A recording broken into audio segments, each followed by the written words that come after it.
Hello, welcome again, AG Sports.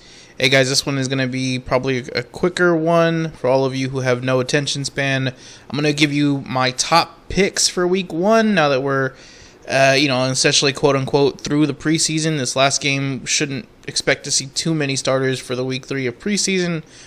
So we'll get into week one, and then we'll go over some changes as far as like the lines are concerned, and then we'll also go over some player developments and things like that. But like I said, I'll try to keep it short. So as far as week one picks, my 3 favorite picks, or my top 3 picks right now, actually 2 of them are no longer on the board, so I'm going to skip over those. I'm going to give you the ones that are still available. So the first one is the Patriots minus 2.5 playing against the Dolphins. So it'll be the Dolphins at the Patriots minus 2.5 points. I do expect that line to get steamed up to 3 by kickoff, if not higher than 3.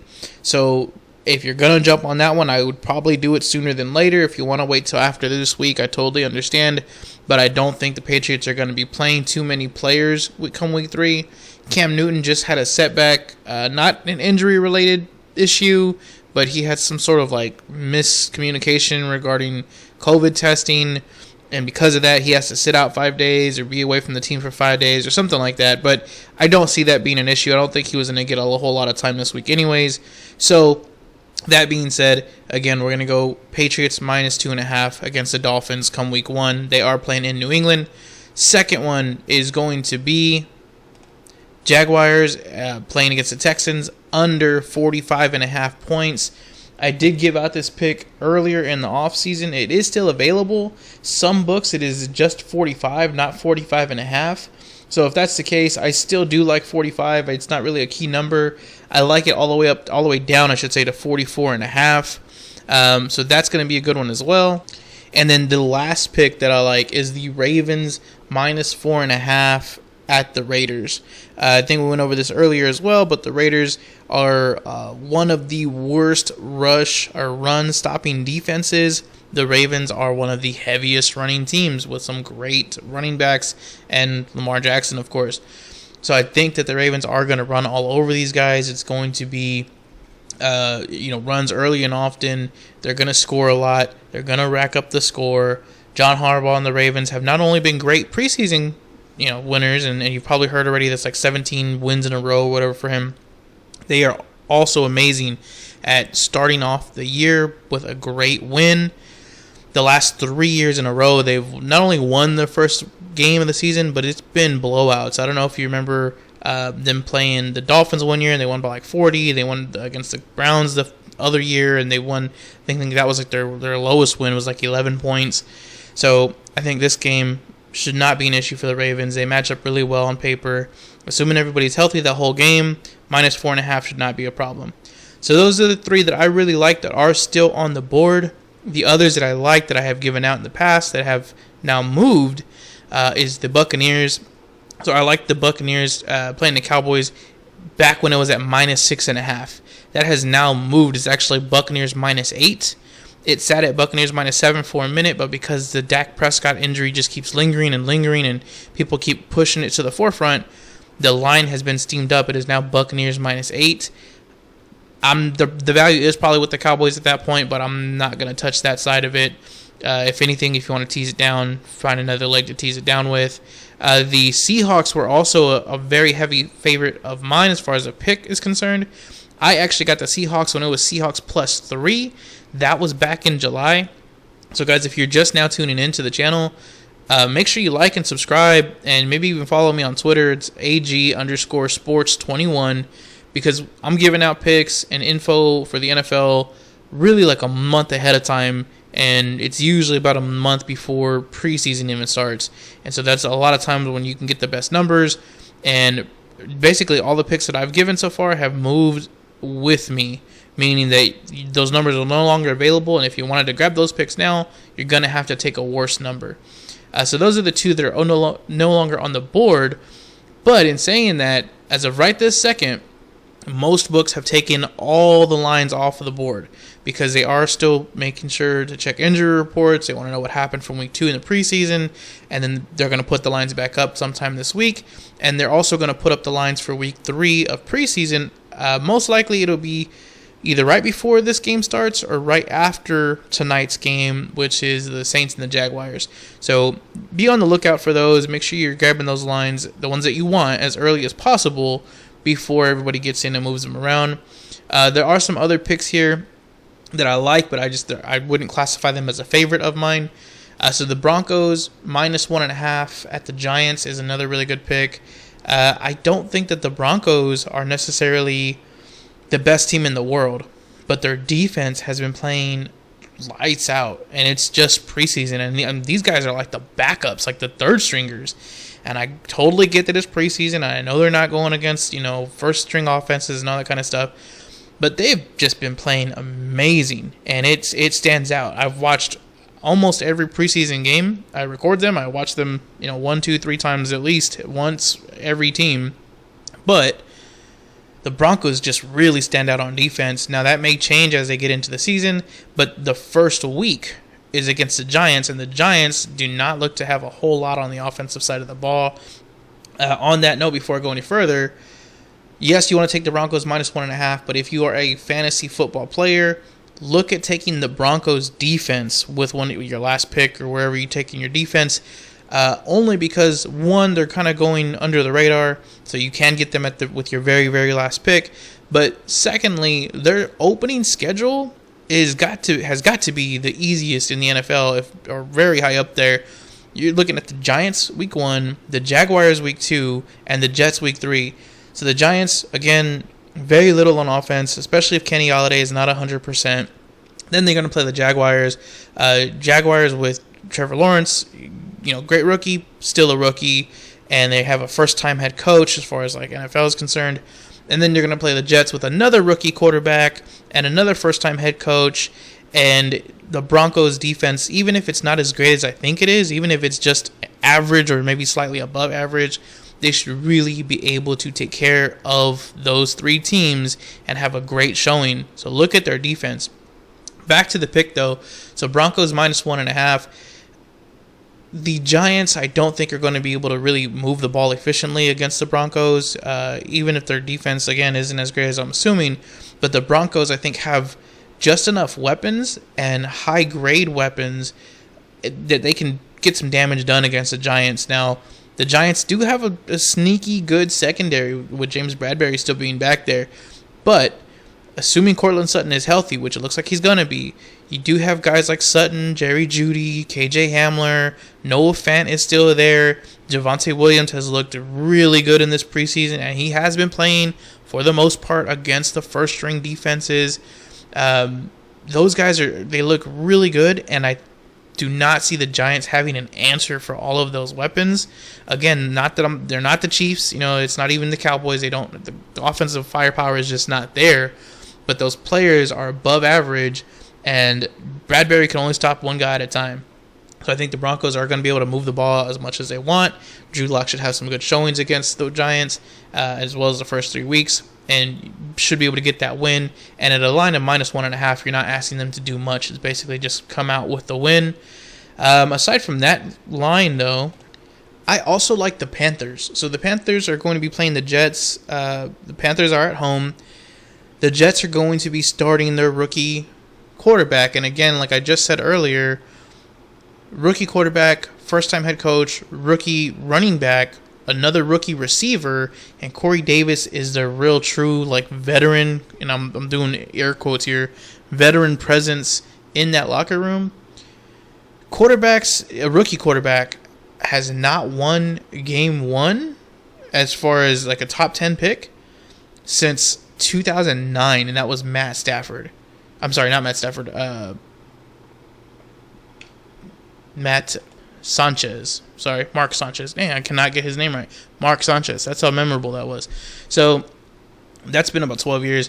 So that's a pretty deep dive, guys. I do not expect Trevor Lawrence to come out here and get this win. I think their team is a little bit better than what people are expecting, but I don't think they're going to come out and get week 1 win, especially when you look at Sam Darnold. Not that I think he's that great, But he has the advantage here. He knows the majority of that defense, the Jets defense that is. He knows the players on that side of the field. He knows kind of where their weaknesses are at. He's gone up against these guys every day in practice for the last, 2 or 3 years now. So he knows what he wants to do. Yes, the schemes might be different under Saleh, but he definitely has the upper hand here as far as knowing kind of where guys stand with their athleticism and what they can and can't do. And so he should be able to take advantage of that, especially when he has the better talent on the field with guys like DJ Moore, Robbie Anderson, even Ian Thomas. They should be able to take advantage of that and kind of use that knowledge just to get that extra half step on the defender. And so I can see the Panthers winning this game. And right now it's a -4. I would obviously love it if it came down to -3. I don't think that's going to happen. I think the line's probably going to go the other way. And by the time we get to kickoff, it's probably going to be -4.5, -5. Who knows? Because there's probably not going to be a lot of action on that game in particular. One, nobody's running to the window for the Jets. And two, the Panthers are not a big public team. So that game might just totally go overlooked. And if that's the case, that could really be a sweet spot for you. Remember, you always want to be betting where the other people are not looking. So if you can get the Panthers out of -3, great. If not, -4 will work as well. I really like it all the way up to -6, to be totally honest with you. So those are the picks here as far as what is out there right now, what we can expect, and what I like. As far as the other notes I wanted to give you, it's really just the 3 quarterbacks and then kind of like a comment, I guess. So 3 quarterbacks that I am looking at and I keep hearing a lot about. Well, 2 of them I hear a lot about. The other one's kind of going under the radar. One, Trey Lance. Everywhere I look, everything I listen to, people bring up Trey Lance. Is he good? Is he great? How awesome is he going to be? When is he going to start? Is he better than Garoppolo? You hear it everywhere. So I'm sure you have heard this guy's name, and he's a good player, and I fully expect that at some point throughout the season, he's either going to start or they're going to have a lot of packages specifically for him. Some sort of bootleg issues or whatever they're going to put in there so they can get him involved in the game and start kind of bringing him up. I do think he's not really ready for the full-time starting job for the 49ers. Yes, he can do a lot of things that Garoppolo can't do. He can run, he can throw on the move, and he has a deep ball. And those things Garoppolo can't do, and I'm sure that the 49ers would love to get Lance involved sooner than later. But I've watched this guy's game, and he makes some bad mental errors. He holds the ball for a very long time, an extended period of time, especially for somebody that can run, who those guys usually hold the ball anyways, but he's just sitting in the pocket waiting and waiting and waiting, and even when he runs, he's usually waiting till the very last second, almost when he feels a hand on him, then he starts to move. And a lot of the passes I've seen from him are really high, and so it doesn't seem like that should be too big of an issue. They should be able to maybe bring that down a little bit, or maybe he's just a little nervous still. But when your receivers are constantly having to jump to get the ball, what's going to happen is you're going to have a bunch of tipped passes, and once that ball is tipped, it's up for grabs. And so you saw that in the last preseason game. He threw a pick, and that's exactly what happened. Ayuk went to go grab the ball, he tipped it, the defender came down with it, and so he's good. Don't get me wrong, I'm not trying to shit on the guy. He's a good player, and I think that he will be starting eventually. And like I said, he's going to get playing time. But if you are handicapping the 49ers, or if you are playing fantasy or anything involving the 49ers, don't go into it expecting this guy to be the starter anytime soon. And don't go into it thinking that he is this amazing player that's going to come in and set the world on fire right away. It's probably going to take him some time. And if you didn't already know this, he hasn't played an actual game, up until preseason, obviously. He hadn't played for about 20 months. So just keep that in mind. Also, Justin Fields. Justin Fields has looked better. I think he is probably a little bit more of a polished player already. And I do expect to see him start a lot sooner than I expect Trey Lance. He's got a really good arm, obviously, right? Or he wouldn't be there. But one of the problems I see with him is just sensing pressure and knowing how to maybe direct his line or how to address the blitz. And that's one issue that I saw a lot with Dak Prescott his rookie year. Just knowing where to direct your linemen and maybe where to adjust your coverage Because if I'm watching it at home and I can see the line coming up and I know there's a blitz coming, if you are a professional quarterback, I fully expect you to see that coming as well. And I know everybody's seen that play where he basically got his head taken off and it was just a blindside shot, and it happens. But aside from that play, if you watch the rest of that game, he's constantly like under pressure, or he's just getting away from it, and it's great because he has the wheels to get away from it. But same thing, he's standing there. Maybe he's kind of slowly drifting out of the pocket, but it's like they have to get to him before he takes off, unless it's some sort of designed run, and it's gonna end up with him getting hit a lot, and he's just not adjusting the pressure when he's seeing the blitz.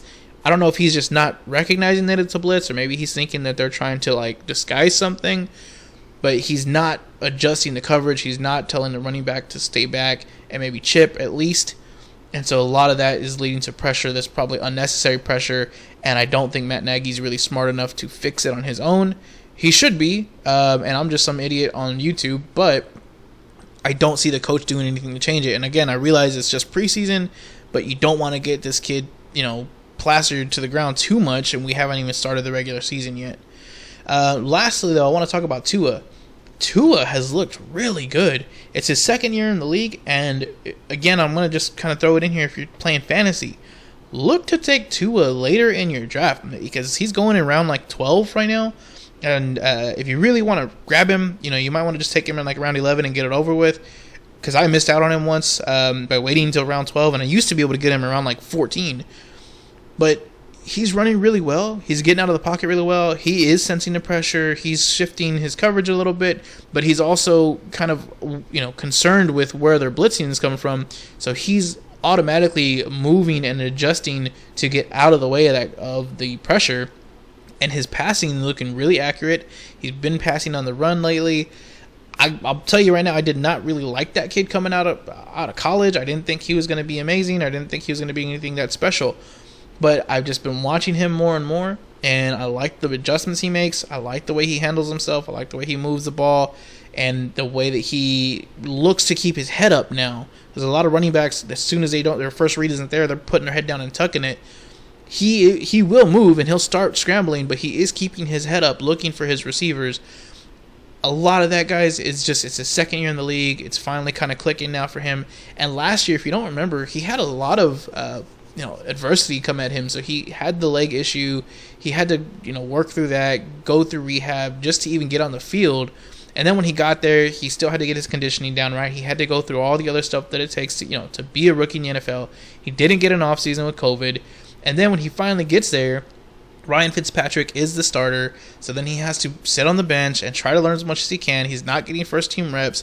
The offense was built for Ryan Fitzpatrick. It was not built for Tua.